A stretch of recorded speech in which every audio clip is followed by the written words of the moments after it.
Assalamualaikum warahmatullahi wabarakatuh. Perkenalkan, nama saya Fatma Lestari. Di sini saya akan melakukan skill hapusan darah tipis dan hapusan darah tebal. Nah, sebelum kita melakukan skill, alangkah lebih baiknya kita meminta izin kepada pasien untuk pengambilan darah. Permisi Pak, perkenalkan nama saya Dr. Fatma Lestari. Di sini saya akan melakukan pengambilan darah kepada Bapak. Nah, sebelumnya apakah Bapak bersedia untuk saya mengambil darahnya untuk menegakkan diagnosis dari keluhan Bapak? Baik Pak, terima kasih atas kesediaannya. Nah, setelah pasien bersedia, kita menyiapkan alat bahan untuk pengambilan darah. Nah, pengambilan darah ada dua cara, yaitu menggunakan darah dari perifer ataupun dari vena. Nah, untuk darah dari perifer, itu bisa kita ambil dari ujung jari, telunjuk, atau tumit. Nah, kalau misalkan kita ambil darah dari perifer, jangan lupa menyiapkan slide dan membersihkan slide terlebih dahulu dengan alkohol 70%, lalu mengambilnya dari pasien sebanyak 2 tetes. Nah, kalau misalkan kita ngambil dari tabung, menggunakan tabung EDTA dari vena pungsi bisa juga, tapi jangan lupa nanti dikocok setelah pengambilan darah. Jangan lupa mengucapkan terima kasih Pak. Setelah saya ambil darahnya, sebentar untuk saya cek terlebih dahulu. Setelah pengambilan darah dari pasien, selanjutnya kita mempersiapkan alat dan bahan. Yang pertama ada APD, ada masker, handscoon, dan jas lab. Terus untuk alat dan bahan ada aquades, ada slide, ada 2. Terus ada alat tulis untuk menuliskan pada label, ada tabung EDTA yang berisi darah yang tadi kita ambil, terus ada alkohol, ada metanol, ada kapas, dan jangan lupa bak untuk pencucian. Sebelum kita melakukan skill, kita cuci tangan dulu 6 langkah.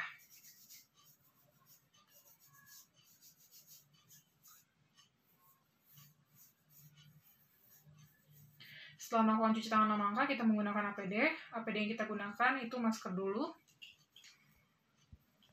Setelah masker, kita tuliskan dulu pada label nama, tanggal pengambilan, juga waktu untuk pengambilan.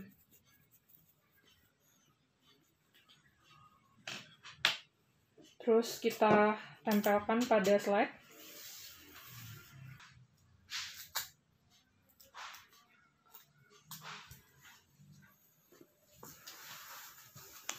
Nah, seperti ini. Setelah itu, kita menggunakan handscoon dulu.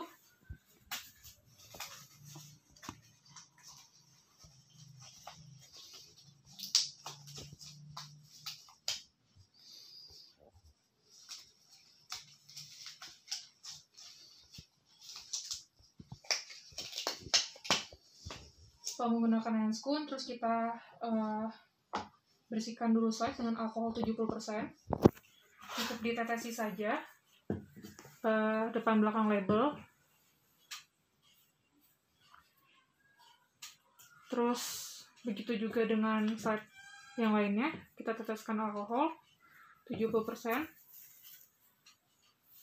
Terus kita tunggu hingga kering. Nah, setelah kering, kita ambil darah, kita kocok-kocokkan terlebih dahulu seperti ini, beberapa kali saja.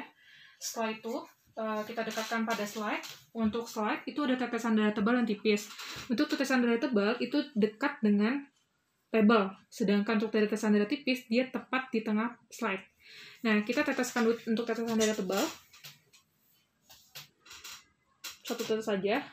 Terus untuk satu lagi untuk tetesan hapusan darah tipis itu berjarak sekitar 2 cm. Di tengah slide kita teteskan cukup tetesan kecil saja.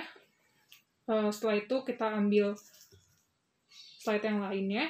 Kita melebarkan tetesan darah tebalnya mulai dari tengah secara sirkuler ke arah tepi hingga diameter tetesan darah tebalnya sekitar 1,5 cm hingga 2 cm.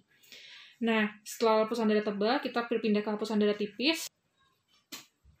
Nah, terus kita pastikan terlebih dahulu bahwa darah di hapusan darah tipis itu sudah dari tepi ke tepi dari slide. Setelah sudah dipastikan dari tepi ke dari tepi, kita gunakan tangan kiri kita untuk memfiksasi slide dan tangan kanan untuk mendorong slide yang satunya. Kita dorong secara cepat hingga terbentuk tetesan darah tipis. Nah, sudah seperti ini. Slide yang satunya kita buang ke tempat sampah medis. Kita tunggu hingga kering. Setelah kering, kita akan memfiksasi hapusan darah. Untuk hapusan darah tipis, kita fiksasi dengan metanol. Tapi metanolnya jangan terkena hapusan darah tebal. Lalu, tunggu hingga kering. Kita buang, terus tunggu hingga kering. Terus, beri air pada hapusan darah tebal, tapi airnya jangan mengenai hapusan darah tipis. Lalu kita buang, kita tuangkan lagi hingga darahnya memuncak. Apabila darahnya sudah memuncak, artinya darahnya sudah lisis. Lalu kita diamkan hingga kering. Nah, setelah kering, lalu kita lanjutkan ke proses pengecatan. Sekian skill hapusan darah tipis dan hapusan darah tebal dari saya. Wassalamualaikum warahmatullahi wabarakatuh.